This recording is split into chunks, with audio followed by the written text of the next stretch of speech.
할렐루야. 다시 한번 이 자리에 함께 하신 우리 모든 성도님들을 주님의 이름으로 환영하고 또한 축복합니다. 매일매일 주님께 주시는 그 능력으로 힘을 얻으시고 승리하는 귀한 삶이 될 수 있기를 간절히 축원합니다.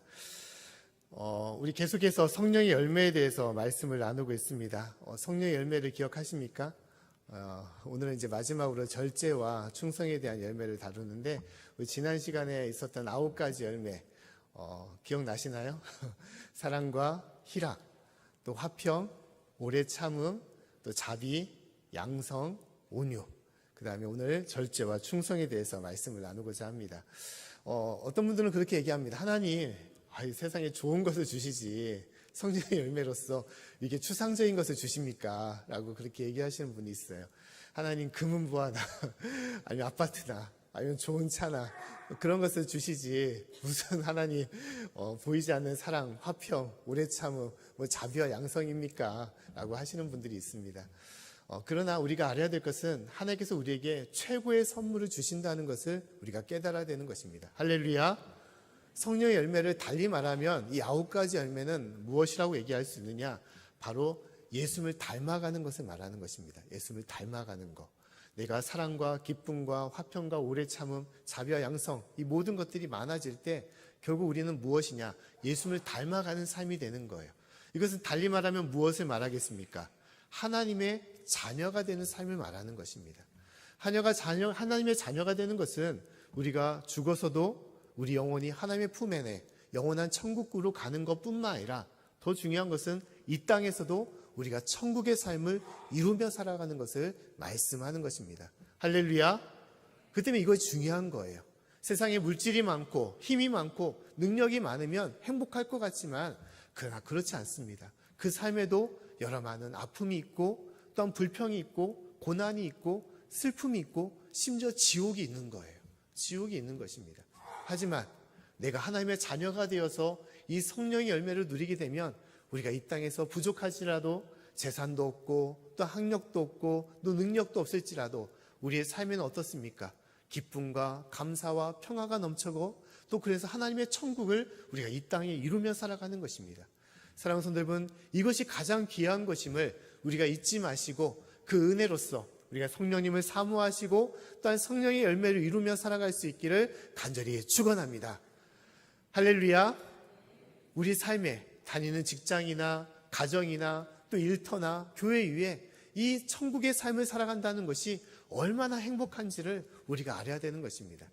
그래서 오늘 마지막으로 오늘 있는 성령의 열매인 이 절제와 충성에 대해서 말씀을 나누고자 합니다.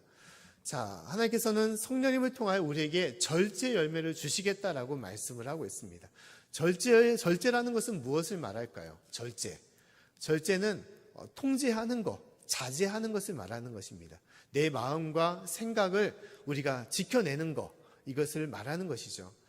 쉽게 비유하면 뭐랑 비슷하냐? 자동차에 있는 브레이크와 비슷한 것입니다. 우리 자동차는 잘 달리는 것이 중요하죠. 속도를 내는 것이 중요합니다. 그러나 그것보다 더 중요한 것은 무엇입니까? 멈추는 것, 속도를 줄이는 게 중요하죠. 속도를 줄이거나 멈추지 않으면 그 자동차는 이건 사람을 죽일 수 있는 무기가 되는 것입니다. 그 때문에 브레이크가 중요한 것이죠. 우리 인생에도 이런 브레이크와 같은 절제가 필요하다라고 말씀을 하고 있습니다. 특히 이 절제 열매는 하나님의 성품임을 얘기하고 있어요. 하나님도 절제하시는 하나님이시다라고 말씀을 하고 있습니다. 야, 하나님이 절제를 해? 이게 무슨 말이야? 라고 할 수 있을 것입니다. 그런데 하나님도 스스로를 절제하고 계시다는 거예요. 자, 하나님은 어떤 하나님이십니까? 전지전능한 하나님이시죠. 모든 것을 다 아시고 또 모든 것을 행하실 수 있는 분이 바로 하나님이신 것입니다. 그 때문에 하나님께서는 자기의 하고 싶은 모든 것을 하실 수 있는 분이세요. 하지만 하나님은 그 모든 것을 절제하고 있다는 것이에요. 왜냐하면 우리를 위한 하나님의 사랑과 약속이 있기 때문인 것입니다. 그 약속을 지키고자 하나님은 자신의 뜻과 행동들을 제한하시고 그것을 지켜나가고 있다는 것입니다. 신명기 4장 31절 말씀 오면 다음같이 말씀을 하고 있어요. 우리 말씀을 같이 한번 읽어보겠습니다. 자, 시작. 내 하나님 여호와는 자비하신 하나님이심이라.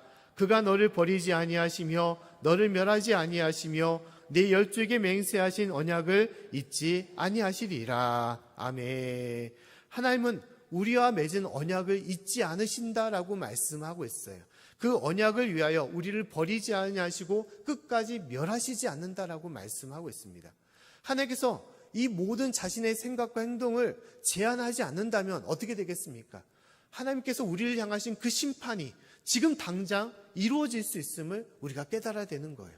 그런데 하나님께서 그것을 지키시고 또한 참으시고 기다리시는 이유는 뭐냐? 절제하신 이유는 약속이 있기 때문인 것이에요. 약속.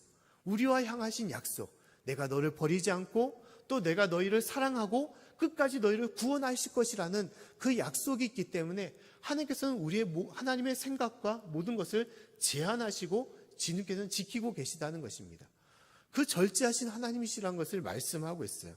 예수님의 사역도 마찬가지입니다. 예수님은 하나님이 주시는 그 사명을 이루기 위하여, 사역을 이루기 위하여 40일의 금식을 행하셨던 것이고 또한 그 모든 사역 가운데 고난과 아픔이 있지만 그 모든 것을 다 견디시며 나아가셨던 거예요.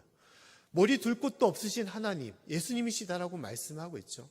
심지어 그 고난의 길, 십자가의 길을 다 감수하면서도 예수님께서는 자신을 절제하면서 하나님의 사역을 이루셨던 분이심을 말씀하고 있는 것입니다.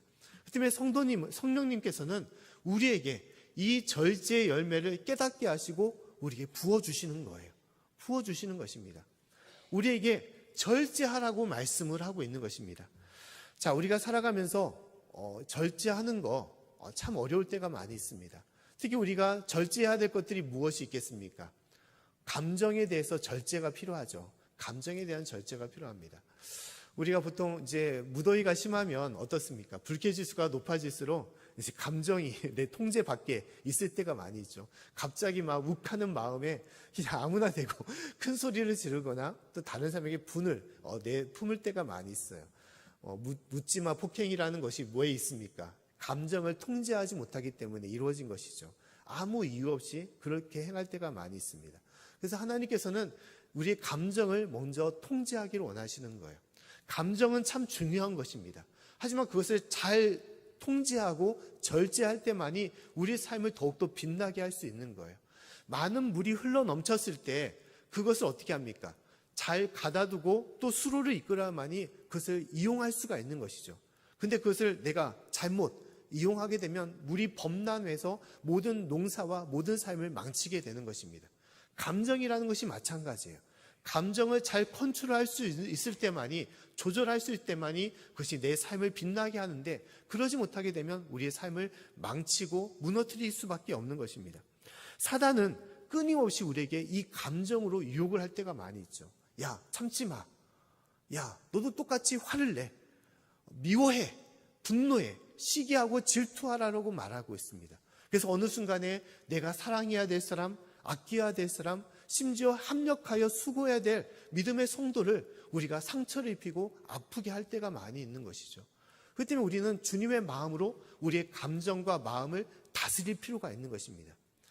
내가 어떤 상처를 받을 때, 감정에 휩쓸릴 때 그것을 우리는 하나님의 마음으로 바라볼 때가 있는 거예요.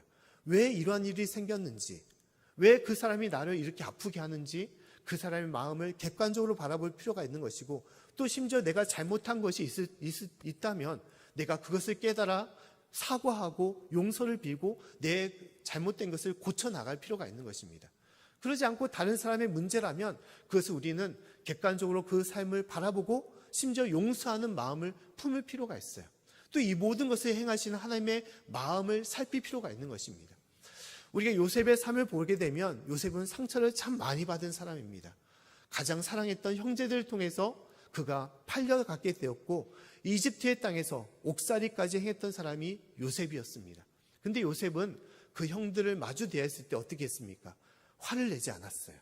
그들을 미워하거나 그 자신의 힘으로 그들을 죽이지 않았습니다. 오히려 용서해 줬던 것이죠. 용서했던 것은 무엇입니까? 감정을 통제했던 것은 무엇이냐? 하나님의 뜻을 그가 깨달았기 때문인 것이죠.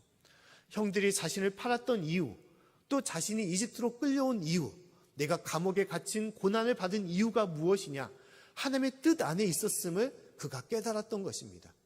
하나님께서 나를 통하여 이스라엘 백성들을 구원하기 위하여 이 형제들과 가족들을 구원하기 위해 하나님께서 나를 이렇게 고난의 길로 이끄셨음을 그가 깨달았기 때문에 형제들 미워하거나 원망하지 않았던 것이고 오히려 그들을 품고 용서했던 것입니다. 사랑하는 성도 여러분, 성령님을 통하여 우리의 감정을 조절하시고 또한 절제할 수 있는 그런 삶이 될 수 있기를 간절히 축원합니다. 하나님께서 우리 성령님을 통하여 우리 감정을 조절하라고 말씀하고 있어요. 또 우리가 조절해야 될 것은 무엇입니까? 우리 욕심임이죠. 욕심. 우리가 먹는 것에 대한 욕심, 또 우리가 즐기는 것에 대한 욕심, 또한 우리 물질에 대한 욕심과 여러 권력욕과 무욕, 또한 우리 성욕들, 여러 많은 쾌락들을 우리는 조절할 필요가 있는 것이죠. 사단은 끊임없이 보암직한 것, 먹음직한 것으로 우리를 유혹할 때가 많이 있죠. 야, 진짜 주일 한번 쉬고 놀러 갔으면 좋겠다라는 그런 마음들이 왜 다 없겠습니까? 목회자도 있는 것이죠. 끊임없이 사단은 우리에게 여러 가지 욕심들을 조정할 때가 많이 있습니다. 근데 그것을 통제하지 않으면 어떻게 했습니까? 통제하지 않으면 내 삶을 벗어나게 되는 것이고 심지어 그것이 더 깊어지면 어떻게 합니까? 깊은 늪에 빠진 것처럼 중독에 빠질 때가 있는 것이죠. 중독에 빠지는 것이 있습니다. 어떤 여러 물질욕이나 어떤 권력욕이나 또한 성욕에 빠지게 되면 중독에 빠져서 헤어나올 수가 없는 거예요. 그 때문에 끊임없이 성령님을 통하여 우리에게 그것을 모든 것을 우리가 통제하며 나아가라고 얘기를 하고 있는 것입니다. 이 모든 것은 영적인 전쟁임을 얘기하고 있는 거예요. 이것에 내가 조절할 때만이 그것을 이겨나갈 수 있음을 얘기하고 있습니다. 마태복음 4장 8절부터 10절 말씀 보면 다음 같은 말씀이 있습니다. 말씀을 같이 한번 읽어보겠습니다. 자, 시작. 마귀가 또 그를 데리고 지극히 높은 산으로 가서 천하 만국과 그 영광을 보여 가로되 만일 내게 엎드려 경배하면 이 모든 것을 내게 주리라. 이 예수께서 말씀하시되 사단아 물러가라. 기록되었으되 주 너희 하나님께 경배하고 다만 그를 섬기라 하였느니라. 아멘. 사단이 예수님께 모든 것을 다 주겠다라고 말씀하는 것이죠. 얘기했습니다. 천하 만국에 있는 모든 것을 주겠다. 얼마나 유혹된 거예요. 그렇지만 예수님께서 무엇입니까? 사단아 물러가라라고 말씀하고 있어요. 더 중요한 것이 있는데 그것은 하나님께 경배하는 것이고 하나님의 사명을 감당하는 것이다라고 얘기를 하고 있습니다. 아무리 세상의 모든 것을 줄지라도 가장 더 중요한 것이 무엇이라는 것입니까? 바로 하나님이시고 하나님께 주신 사명임을 말씀하고 있는 것입니다. 우리가 그것을 깨달아야 되는 거예요. 우리가 통제할 수 있는 것, 절제할 수 있는 능력을 주는 것은 뭐냐? 우리 삶에 가장 귀한 것이 있음을 우리가 알아야 되는 것입니다. 귀한 목표와 우리의 삶에 귀한 것이 있으면 그것에 집중하고 그 외의 것들은 우리는 버릴 수가 있어야 되는 거예요. 통제하며 절제할 수 있어야 되는 것입니다. 보통 우리가 음식을 조절할 수 있는 힘이 생길 때가 있어요. 그것은 어느 때냐? 우리가 큰 병에 걸릴 때가 그런 경우들이 있죠. 당뇨가 걸리면 어떻게 합니까? 당장 음식을 조절해야 되는 거죠. 왜냐하면 살아야 되기 때문에. 내 건강에 대한 목적이 생기기 때문에 내 음식을 조절하게 되는 것입니다. 심지어 체중을 조절하는 사람들이 있습니다. 어떤 사람들이냐? 선수들, 운동선수들이 그렇죠. 당장 경기에 임해야 되기 때문에 그 몸무게에 맞추거나 또 자신을 단련시키기 위해서 끊임없이 자신의 그런 식욕을 조절하며 살아가게 될 때가 많이 있습니다. 또 우리 학생들 같은 경우도 그런 얘기를 많이 하죠. 야, 남들 하고 싶은 대로 다 하고 또 놀고 싶은 대로 다 놀고 또 먹고 싶은 대로 다 먹으면 언제 공부하냐라는 말을 할 때가 많이 있습니다. 지금 공부할 때니까 내일 시험이 있으니까 네가 하고 싶은 것이 있어도 어떻게 하라는 것입니까? 참으라는 거죠. 좀 그것을 통제하고 내려놓으라라고 말하는 것입니다. 우리 삶도 마찬가지예요. 지금 당장 우리 삶에 가장 중요한 것이 있음을 우리가 깨달아야 되는 것이고 이 중요한 것이 있기 때문에 그 외에 사소한 것들, 그 불필요한 것들을 우리는 버릴 수 있어야 되는 것이고 내놓을 수 있어야 되는 것을 말씀하고 있는 것입니다. 이것이 우리 삶의 모습이라는 거예요. 사랑하는 성도 여러분, 우리 삶에 가장 귀한 것이 무엇입니까? 하나님께서 나에게 주신 가장 귀한 명령이 무엇입니까? 그것이 바로 사명인 것이죠. 할렐루야. 영혼을 구원해야 되는 사명, 내가 이 땅에 살아가면서 맡겨진 주님의 귀한 복음의 사명을 우리가 감당하며 나아가는 것입니다. 하나님께서 우리를 만드시고 이 땅에 보내신 이유는 무엇입니까? 그냥 아무 이유 없이 우리를 만드시고 우리를 이 땅에 보내신 것입니까? 결코 그렇지 않습니다. 저와 여러분에게 주신 하나님의 귀한 사명이 있어요. 함께하는 가족들을 사랑하고 또 그 영혼을 구원하기 위하여 네가 섬기라라고 말씀하고 있죠. 함께하는 모든 이웃들, 친구들과 만나는 모든 이들을 사랑하며 구원하라고 주신 귀한 뜻이 있는 것입니다. 그 뜻을 이루기 위하여 우리를 보내신 것이죠. 이 사명을 감당하라고 우리에게 보내신 것입니다. 이것에 마음을 두고 이것에 목적을 두고 우리가 살아갈 때 세상에 어떤 유혹이 있을지라도 우리는 그것을 통제하며 나아갈 필요가 있는 것입니다. 고린도전서 9장 25절 말씀 보면 다음 같은 말씀이 있습니다. 우리 말씀을 같이 한번 읽어보겠습니다. 자, 시작. 이기기를 다투는 자마다 모든 일에 절제하나니 저희는 썩을 면류관을 얻고자 하되 우리는 썩지 아니할 것을 얻고자 하노라. 아멘. 자, 이기기를 다투는 자마다 어떻게 한다는 것입니까? 모든 일에 절제한다라고 말하고 있어요. 세상 사람들도 이기는 것이 있습니다. 세상에 물질을 얻고자, 또 힘을 얻고자, 또한 권력을 얻고자 이기기를 다투는 것이죠. 그 많은 사람도 절제를 하고 있는 것입니다. 하지만 더 중요한 것이 무엇입니까? 썩어질 면류관이 아니라 영원한 면류관이 있다는 것입니다. 이 영원한 면류관을 얻기 위해서 너희가 통제하고 절제하며 하나님의 사명을 위해서 살아가라고 말씀을 하고 있는 거예요. 사랑하는 성도 여러분, 우리 안에 이 절제 열매가 가득하여 주님께 주시는 이 사명만을 붙잡고 더욱더 주님 앞에 힘쓰며 나아갈 수 있는 저와 여러분의 삶이 되기를 간절히 축원합니다. 세상 사람들은 이렇게 말을 할 때가 많이 있습니다. 야, 신앙생활 좀 적당히 해라. 야, 너무 하는 거 아니야? 너무 거기에 몰입하는 거 아니야? 좀 적당히 하라고 말할 때가 있어요. 그리고 어떻게 합니까? 여러 많은 것들을 한번 누리면서 즐기라라고 말하고 있어요. 근데 우리가 어느 순간 하나님 앞에 부름을 받았을 때 우리의 모습을 어떻게 드러내겠습니까? 우리는 무엇을 위하여 더 열심히 일했다고 하나님께 고백을 하겠습니까? 내가 먹는 것에, 또 내가 즐기는 것에, 또 누리는 것에, 또 내가 가지는 것에 내가 마음을 두고 열심히 행했다고 하나님께 고백하겠습니까? 이것은 하나님 앞에 불필요한 것에 불과한 거예요. 하나 중요한 것이 아닌 것입니다. 당장 내가 먹고 싶은 거 안 먹는다고 죽는 것이 아니죠. 내가 하고 싶은 거 못한다고 죽는 것이 아닙니다. 그러나 영원한 생명과 영원한 상급을 얻기 위해서 가장 중요한 것은 사명을 이루며 살아가야 되는 것입니다. 그 사명을 위하여 붙잡고 살아가야 되는 거예요. 그러한 이기는 자가 되어야 되는 것입니다. 사랑하는 성도 여러분, 우리 안에 절제 열매를 통하여 주님의 사명을 더욱더 붙잡고 주님 남은 인생 동안 더욱더 주님의 일을 감당하며 또 주님의 뜻을 이루며 나아가는 저와 여러분의 삶이 되기를 간절히 축원합니다. 또 두 번째로 우리가 주시는 열매는 뭐냐? 충성의 열매에 대해서 말씀을 하고 있어요. 우리 충성은 쉽게 말하면 이제 한자로 보게 되면 마음 심자에다가 가운데 중자를 얘기하지 않습니까? 마음의 중심을 두는 것, 그래서 흔들리지 않는 것, 변심하지 않는 것, 신실한 것, 이것이 바로 충성이라고 얘기를 하고 있습니다.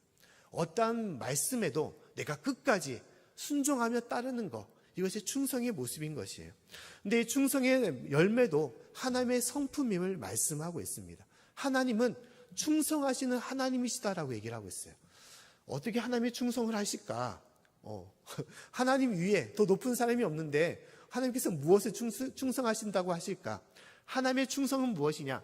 하나님의 말씀, 하나님께 주시는 약속에 대해서 변치 않으시는 그 말씀에 대해 충성이 따르는 신실하신다는 것을 얘기하고 있는 것입니다.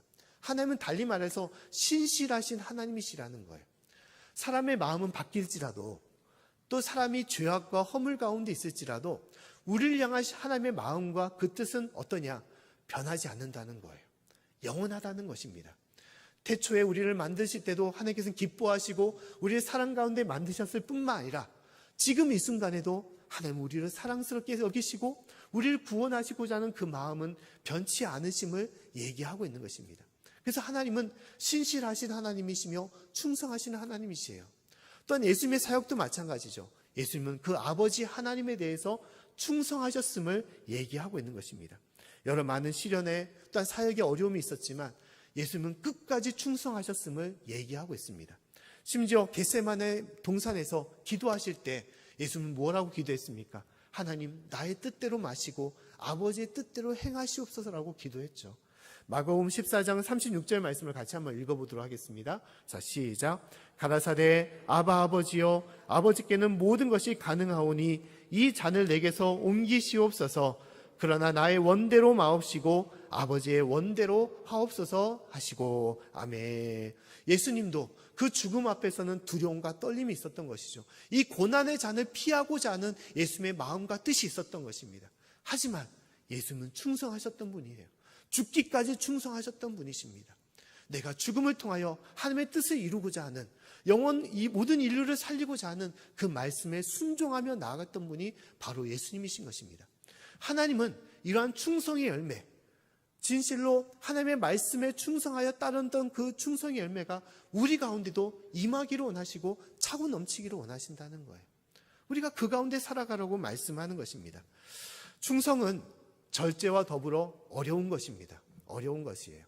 내 마음과 또 내 생각과 내 욕심을 통제하는 것뿐만 아니라 내가 다른 사람에게 충성한다는 것은 어려운 것입니다. 왜냐하면 내 생각이 있기 때문에, 내 뜻과 내 계획이 있기 때문에 내 생각을 다 접어놓고 다른 사람의 뜻에 내가 순종하며 나아가는 것은 쉬운 것이 아니죠. 어려운 것입니다. 심지어 그것은 종이 되는 것과 똑같은 거예요. 그냥 무조건 따른다는 거, 그냥 무조건 섬기는 것은 어려운 것일 수밖에 없는 것이죠. 그러나 하나님께서는 우리가 그러한 충성스러운 사람이 되라고 말씀을 하고 있어요. 우리가 충성의 대표적인 사람은 어떤 사람입니까? 군인이죠. 군인은 어떤 것에 대해서 충성해야 됩니다. 심지어 우리가 보통 구호라고 할 때에도 많이 쓰이는 것이 충성이라는 구호를 많이 쓰지 않습니까? 그러니까 모든 것에 대해서 충성하라는 것이죠. 충성하라는 것입니다. 보통 전쟁에 임하는데 상관이, 지휘자가 전진 앞으로 나가라고 얘기했는데 같이 있는 군사가 내가 이렇게 싸우다 보면 분명히 죽을 것 같은데, 이 전쟁은 못 이길 것 같은데 어떻게 할 수 있어? 하면서 후퇴한다면 어떻게 합니까? 그것은 그 전쟁은 실패할 수밖에 없고 그 군인도 마찬가지로 죽을 수밖에 없는 것이죠. 무조건 따라야 되는 것이 이 군사의 모습인 것입니다. 근데 이제 인간의 모습 속에서 문제는 무엇입니까? 충성하에서 문제는 그 나보다 나의 명령을 내는 지휘관이 어떤 사람이냐에 따라서 문제가 생길 수밖에 없는 것이죠. 지혜롭지 못하고 또 잘못 명령을 내는 사람은 그 명령을 통하여 많은 사람이 죽게 되고 또한 더불어 그 전쟁도 실패하도록 인도하는 것입니다. 그 때문에 지휘관이 현명할 필요가 있죠. 이런 우스갯소리가 있지 않습니까? 나폴레옹이 이제 군사들을 데리고 이제 알프스 산을 올라가는데, 딱 한 번에 올라갔는데 그 산 위에서 올라가서 무엇이라고 얘기했냐? 이 산이 아닌 게벼라고 얘기했다는 거죠. 잘못 올라갔어라고 얘기하는 것입니다. 그 다른 산에 올라갔는데 또 그 산에서 올라가서 뭐라고 했냐? 이 산이 아니고 저 산인 게벼라고 또 얘기했다는 거예요. 또 마지막에 또 다른 산에 올라갔는데 이 산이 아니고 아까 그 산이 맞는 게벼라고 또 얘기를 했다는 거예요. 그러니까 지휘관이 어떠냐에 따라서 중요한 것은 그 명령에 순종하느냐 안 하느냐의 충성의 의미가 달라질 수 있음을 얘기하고 있는 것이죠. 근데 중요한 것은 무엇이냐? 우리가 충성해야 될 분은 누구냐라는 것을 우리가 깨달아야 되는 것이죠. 성령님은 우리에게 충성하라고 말씀하시는데 그 충성해야 할 대상이 누구냐? 바로 우리의 아버지가 되시고 우리의 삶의 주인이 되시는 하나님을 우리가 충성하라고 말씀을 하고 있는 것입니다. 하나님이 내 삶의 모든 것을 주관하시기 때문에, 내 생명과 내 소유와 내 능력을 주관하시는 분이시기 때문에 우리는 어떻게 해야 된다는 것입니까? 반드시 충성하라고 말씀을 하고 있는 거예요. 또 심지어 하나님을 충성해야 되는 이유는 무엇입니까? 하나님이 내 인생의 길과 진리와 생명이 되기 때문에, 내 인생의 구원의 길이 되시고 또한 영원히 변치 않은 진리가 되시고 또한 영원한 생명이 되기 때문에 오직 하나님만, 예수님만을 우리는 믿고 순종하며 충성하라고 말씀하고 있는 것입니다. 할렐루야. 그 은혜가 우리 가운데 있는 거예요. 그러한 충성의 열매가 우리 가운데 가득 차라고 말씀하고 있는 것입니다. 근데 우리는 신앙생활하면 어떻습니까? 내 생각이 앞설 때가 있죠. 목사님께서 수요예배 드리라, 또 월삭 새벽 기도에 드리라, 또 오후예배 참여하라고 하는데 아멘 하면서도 우리는 어떻습니까? 내 머리를 굴릴 때가 많이 있습니다. 일들이 있는데, 내가 해야 할 것들이 있는데, 내 계획이 있는데, 내가 말로는 아멘 하지만 우리가 그것에 따르지 못할 때가 많이 있죠. 무슨 매번 주일날 출석을 해. 나도 좀 이렇게 좀 삶을 즐겨야 되지. 또 매일 무슨 새벽 예배를 아유 내가 피곤한데. 우리는 보통 하나님 말씀에 충성한다라고 고백하지만 어떻습니까? 야, 내 생각에 내 형편에 따를 때가 많이 있죠. 그것이 무엇입니까? 충성의 열매가 부족한 것이죠. 하나님께서 우리에게 충성을 강요하고 있는 것입니다. 왜냐하면 주님을 믿고 따르는 자에게 진실로 더 많은 능력과 역사와 우리가 생각지 못했던 큰 은혜가 그 가운데 있음을 우리에게 말씀하고 있기 때문인 것입니다. 오늘 말씀은 마태복음 25장의 말씀은 달란트 비유에 관한 말씀입니다. 주인이 새 종에게 명령을 내렸죠. 달란트를 주면서 명령을 내렸습니다. 그 일을 주인의 일을 행하라라고 명령을 했던 것입니다. 근데 이 새 종은 어떻습니까? 한 종은 명령에 순종하지 않고 일을 하지 않았어요. 그러나 두 종은 어떻습니까? 그 달란트를 가지고 일을 했습니다. 그 배를 벌게 되었던 것입니다. 그때 주인이 이 두 종에게 두 달란트와 5달란트 받은 종에게 뭐라고 말했습니까? 착하고 충성된 종이라고 얘기를 했죠. 착하고 충성된 종. 오늘 21절 말씀을 같이 한번 읽어볼까요? 21절 말씀. 자, 시작. 그 주인이 이르되 잘하였도다. 착하고 충성된 종아, 네가 작은 일에 충성하였음에 내가 많은 것으로 내게 맡기리니 내 주인의 즐거움에 참여할지어다 하고. 아멘. 네가 작은 일에 충성하였으니 내가 많은 것을 내게 맡기리라라고 말씀하고 있습니다. 우리가 상식적으로 보게 되면 2달란트 벌은 종, 5달란트 벌은 종, 어떤 일꾼을 더 많이 칭찬을 해야 되겠습니까? 더 많은 이익을 얻은 5달란트 그 종에게 더 많은 칭찬을 해야겠죠. 근데 말씀을 보게 되면 그렇지 않아요. 2달란트를 받은 종이나 5달란트를 받은 종이나 똑같이 주인은 칭찬을 하고 있는 것입니다. 이 이유는 무엇입니까? 왜 그렇게 주인이 칭찬을 똑같이 하고 있을까? 주인이 칭찬하는 이유는 그 벌어들인 이윤을 통해서 칭찬을 한 것이 아니라는 거예요. 더 많이 수고해서 더 많은 이윤을 얻어서 그것에 대해서 칭찬을 한 것이 아닌 것입니다. 오직 무엇이냐? 충성이라는 거예요. 충성. 주인의 말에 따르고 믿고 순종하는 자, 그것이 그 사람이 일을 벌여서 이윤을 낳든 아니면 그가 손해를 보든 그것이 중요한 것이 아니라는 것입니다. 믿고 따르는 자만을 그 자세를 보고 하나님께서는 칭찬하시고 그 하나님의 은혜를 주신다라고 말씀을 하고 있는 것입니다. 사랑하는 성도 여러분, 우리 삶도 마찬가지죠. 우리 삶도 마찬가지입니다. 하나님께서 우리의 일을 보시는 것은 무엇입니까? 많은 헌금을 한 거, 또 내가 많은 봉사를 한 거, 또 많이 출석한 거, 그것을 하나님께서 우리를 바라보시고 칭찬하시는 것입니까? 그것이 아니죠. 중요한 것은 믿고 순종하며 충성하는 자, 끝까지 주님의 사명에 내가 힘을 다하여 따르는 자, 하나님께서는 그것을 바라보시고 하나님의 귀한 은혜를 주시는 것입니다. 주님께서는 말씀에 작은 일에 충성하였다라고 말씀하고 있어요. 근데 그 작은 일은 무엇입니까? 달란트의 일이죠. 근데 한 달란트의 값어치는 지금을 따지면 작은 것이 아니에요. 지금의 가치로 따지면 20억이 넘는 그런 큰 돈을 말하는 것입니다.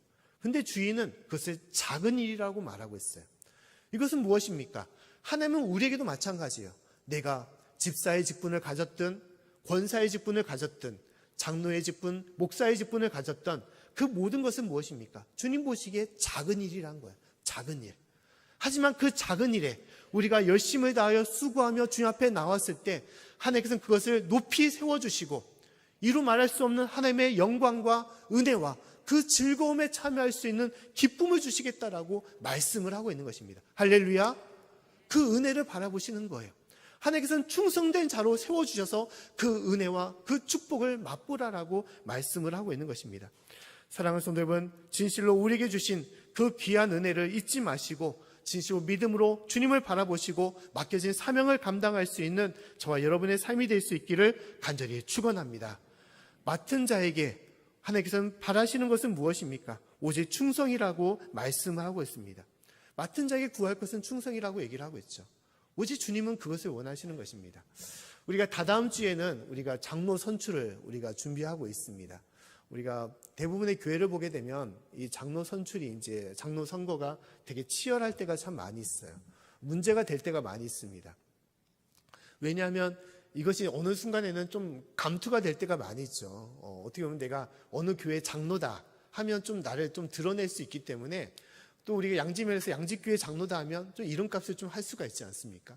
그렇기 때문에 어떤 분은 막 전화를 하셔서, 아유, 김 집사 잘 알지 않아? 그래서 전화로서 한번 협조를 구하거나, 아니면 또 식사를 대접하거나, 또 어떤 교회에서는 참 세상처럼 그런 안 좋은 모습으로 이 선거를 이끌어 갈 때가 많이 있습니다. 그러나 이 장로 선출, 직분자 선출은 결코 그런 것이 아니죠. 어떤 인기 투표가 아닙니다. 그것에 떨어졌다고 내가 낙심할 것도 아니고, 내가 그것에 되었다고 자만할 것도 아닌 거예요. 직분자 선출은 무엇입니까? 하나님 앞에 쓰임받는 충성된 일꾼을 택하는 것이에요.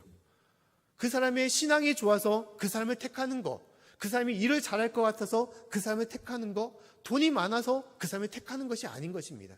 가장 중요한 것은 하나님의 일에 대하여 오직 믿고 순종하며 목숨을 다하여 충성할 수 있는 일꾼, 하나님께서는 그것을 바라보고 택하시길 원하고 그 가운데 나아가길 원하시는 것입니다. 사랑하는 성도 여러분, 그렇기 때문에 이 직분을 감당하는 것은 두렵고 떨리는 거예요. 무거운 책임을 우리가 갖고 나아가는 것입니다. 그렇기 때문에 그것에 대하여 우리는 진실로 마음을 다하여 충성히 할 수 있어야 되는 것이고, 심지어 내가 믿음도 부족하고 능력도 부족한데 어찌 이 일을 행할 수가 있겠습니까? 라고 우리가 두려워할 수도 있겠지만, 그러나 중요한 것은 오직 능력으로 그 일을 감당하는 것이 아니라 믿고 순종하는 자에게, 충성하는 자에게 하나님께서 그 일을 행하도록 이끌어 주시는 것입니다. 사랑하는 성도 여러분, 다윗과 같이 오직 믿음으로 그 골리앗을 향하여 나아갔던 그 장군처럼, 하나님 진실로 내가 부족하지만 주님께서 나를 쓰시겠다고 한다면 죽으면 죽으리라는 그 마음으로 힘써 행할 때 하나님께서는 그 맡은 자에게 놀라운 은혜를 주시고, 또 그 모든 것을 통하여 하늘의 기쁨과 또한 축복을 주심을 우리가 알고 깨달을 수 있기를 간절히 축원합니다. 사랑하는 성도 여러분, 우리에게 맡겨주신 귀한 사명을 우리가 잊지 마시고 이 일을 위하여 삶의 모든 유혹에 절제하시고, 또한 더욱더 주님을 바라보고 충성할 수 있는 저와 여러분의 삶이 되기를 다시 한번 간절히 축원합니다.